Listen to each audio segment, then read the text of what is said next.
ఎవరైతే పాప భయంతో పాప భారంతో బాధపడుతున్నారో నీకు ఒక శుభవార్త నేను చెప్పేది ఏంటంటే, పడమటికి తూర్పునకు ఎంత దూరమో ఆయన మన అతిక్రమణను మనకు అంత దూరపరిచి ఉన్నాడు. క్రీస్తు రక్తంలోనే నీకు పాప క్షమాపణ ఉన్నది. క్రీస్తు రక్తంలోనే నీకు నూతన జీవం ఉన్నది.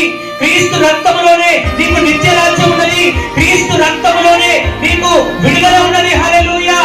ఈ తెలియని వారందరూ కూడా, అయ్యో నేను పాపిని, ఇంకా నేను ఆ పాపం చేశాను, నేను ఈ పాపం చేశాను, నేను ఎట్లా దేవుని సన్నిధికి మరలా ఎట్లా వెళ్ళాలి, దేవుడు నన్ను క్షమిస్తాడా, నా జీవితం సరి చేయబడుతుందా, నేను గత జీవితంలో చేసినటువంటి ఆ పాపాలు ఇంకా నన్ను వేధిస్తున్నాయి, అయ్యో నాకు భయంకరమైనటువంటి ఆ యొక్క జ్ఞాపకాలు నన్ను ఇంకా కలవరపెడుతున్నాయి, దీంట్లో నుండి నేను ఎలా బయటికి రావాలని నువ్వు ఆలోచిస్తున్నట్లయితే, తూర్పునకు పడమటికి ఎంత దూరమో నీ పాపాలను కూడా దేవుడు అంత దూరంగా పడివేశాడనేటువంటి మాట ఈ రోజు పరిశుద్ధాత్మ దేవుడిని జ్ఞాపకం చేస్తున్నాడు. హల్లెలూయా.